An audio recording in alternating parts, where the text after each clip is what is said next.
Gila, Anies sudah mau lengser kok masih keruk APBD DKI 195 miliar untuk bangun saringan sampah. ITF Sunter 5,2 triliun rupiah aja mangkrak woi. Ini disiapkan untuk bisa menampung sampai cukup tinggi. Jadi teman-teman nanti lihat di kanan kirinya ini semua kawasan yang siap untuk menampung air ketika permukaan air Sungai Ciliwung mengalami peningkatan. Dengan begitu harapannya di saat kondisi aliran air Sungai Ciliwung di atas normal, bahkan di atas kapasitas 900 meter kubik per detik, dia masih tetap bisa diarahkan sampahnya. Harapannya sebelum akhir tahun ini sudah selesai, dan di musim penghujan besok pada saat hujan deras terjadi di kawasan hulu, maka air yang masuk ke Jakarta lewat Sungai Ciliwung tidak lagi air penghantar sampah, tapi air yang sudah tersaring. Berdasarkan temuan tersebut, Anies kemudian merencanakan untuk membangun saringan sampah yang ada di TB Simatupang yang saat ini tengah dibangun. Anggarannya yakni mencapai 195 miliar rupiah. Anggaran itu sempat dialihkan untuk penanganan pandemi COVID-19. Namun Anies memastikan bahwa saat ini anggaran untuk pembangunan saringan sampah itu telah disediakan oleh Pemprov DKI. Sebelum masa jabatannya berakhir, Anies Baswedan bersama Pemprov DKI Jakarta akan membangun saringan sampah kawasan perbatasan Jakarta. Proyek pembangunan saringan sampah itu direncanakan akan menelan dana hingga 195 miliar dari APBD DKI Jakarta. Menurut orang nomor 1 di DKI Jakarta itu, setelah pembahasan dan perencanaan yang panjang, Pemprov DKI akhirnya memutuskan membangun saringan sampah untuk antisipasi musim penghujan agar sampah tak masuk ke dalam kota dan menyebabkan banjir. Fungsi saringan sampah itu, kata Anies, agar air yang masuk ke Jakarta melalui Sungai Ciliwung tidak lagi membawa sampah. Ia juga mengucapkan terima kasih kepada semua pihak yang sudah bekerja menyiapkan saringan sampah sejak 2018-2019 lalu.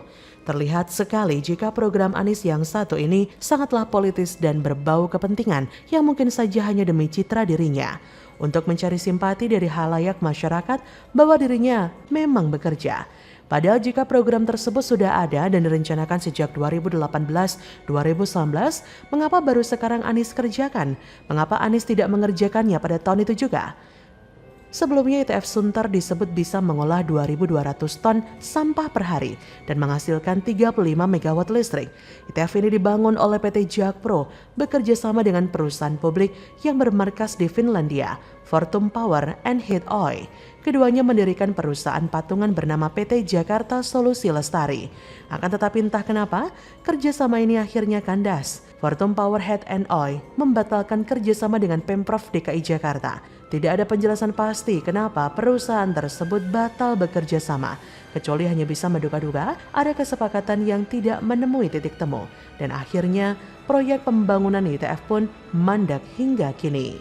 Makanya kalian pasti paham kenapa Anies itu cuma pintar memainkan kata-kata dan memprioritaskan sesuatu yang tidak banyak manfaatnya untuk masyarakat. Bagaimana komentar pendukungnya soal ini ya? Apakah tidak ada yang membela atau bingung gimana cara membela? Ini adalah kelalaian yang sangat-sangat fatal. Kerjasama yang sempat terjalin akhirnya kandas, yang akhirnya membuat pembangunan ITF mangkrak. Dan lagi-lagi, tidak ada yang tahu persis apa penyebabnya. Selalu misterius seperti yang sudah-sudah. Sekarang dia malah mau membangun lagi ITF setelah dibiarkan mangkrak begitu saja. Anies memang tidak tahu prioritas. Dia memang sengaja tidak meneruskan proyek ITF tersebut dan membiarkannya mangkrak, membiarkan sampah menumpuk dan banjir. Anies memang sengaja membiarkan masyarakat menderita dengan banjir. Manfaat JIS dan Formula E tidak menyentuh kehidupan banyak warga, tapi diprioritaskan. Yang mendesak seperti ITF, rumah DP 0, normalisasi sungai, semua nggak jalan alias mandek parah. Banyak pihak yang ditugasi Anies ternyata gagal bekerja dengan baik. Menang tender, tapi bisa-bisanya tidak punya uang. Saya tidak mengerti gimana ceritanya, kok bisa sampai begitu. Mau jalankan RDF pun kalau modal kerjanya masih kayak sekarang, bakal sama saja hasilnya. Ini semua karena tidak becus, baik dari atas hingga ke bawah. Intinya, masyarakat harus paham jika JIS, Formula E, dan ambisi Anies menjadi presiden adalah prioritas yang paling utama. Dan yang dibutuhkan warga Jakarta bukan tempat pengelolaan sampah, bukan pembangunan rumah terjangkau, bukan normalisasi sungai untuk atasi banjir.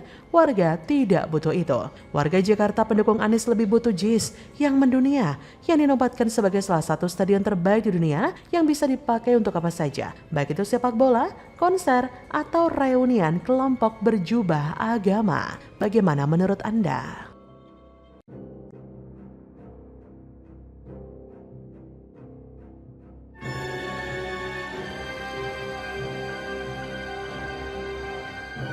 Warga ibu kota tagih janji Anies. Jelang lengser, warga tuntut realisasikan janji penerapan les di Sudirman Tamrin. Kayaknya sih bakal gagal.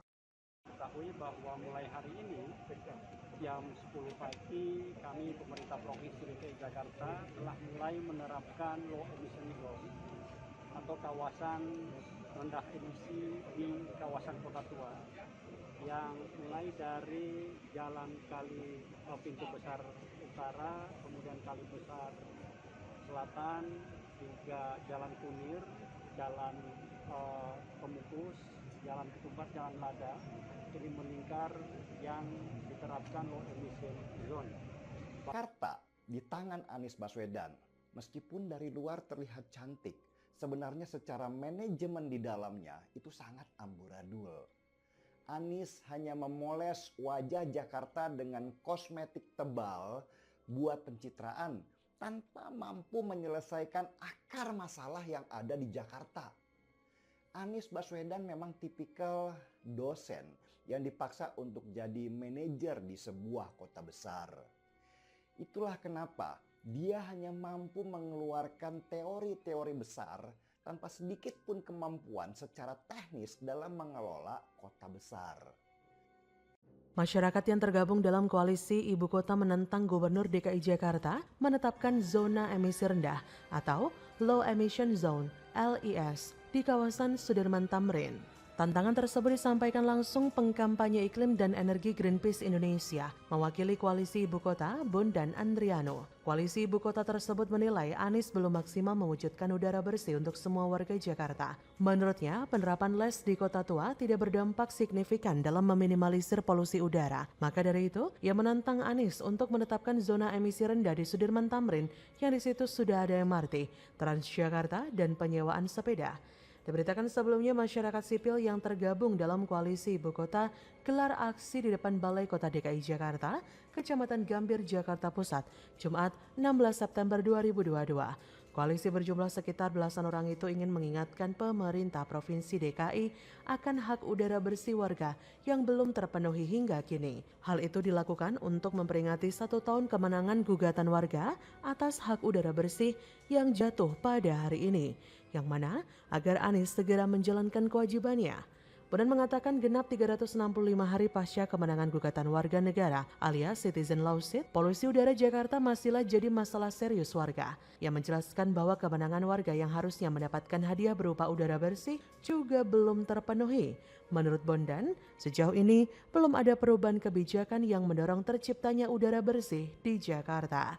Sebagai pihak yang paling bertanggung jawab karena seragamnya bertuliskan Gubernur DKI Jakarta, Anies Baswedan memang harus berbuat sesuatu. Di akhir masa jabatannya yang tinggal beberapa minggu lagi, Anies memang harus berpikir keras. Kali ini, orang ini gak akan cuma bisa berretorika atau berteori, apalagi terkesan menyalahkan pihak lain di luar dirinya, tapi tidak memberikan sumbangsi apa-apa, juga tidak mencetuskan solusi mujarab untuk mengatasi buruknya kualitas udara di Jakarta. Penataan transportasi dikatakan Anies akan segera dilakukan. Penataan dan pembangunan taman juga akan semakin gencar. Tapi kok tidak sejak awal menjabat? Tidak terpikirkan atau sibuk dengan hal yang lain nih? Oke, kalau keputusan benar yang hendak diuji cobakan atau diyakini sebagai solusi, ya kita tunggu bersama. Tapi kayaknya bakal gagal sih, karena kan sebentar lagi lengser. Gak ada 1 bulan coy. Selanjutnya kita tunggu saja aksi nyata berupa kebijakan Sangga Benar yang akan diteruskan oleh penggantinya nanti untuk mengurangi kepadatan kendaraan bermotor di jalan raya, juga penetapan zona emisi yang diklaim bisa menanggulangi polusi udara. Perkara yang sudah mengakar atau bahkan berkarat ini tidak mudah, karena solusi lain harus segera disiapkan, yaitu dengan memperbaiki kualitas, keamanan, kenyamanan, juga harga tiket moda transportasi umum yang paling tidak mendekati kos harian untuk pengeluaran BBM kendaraan bermotor.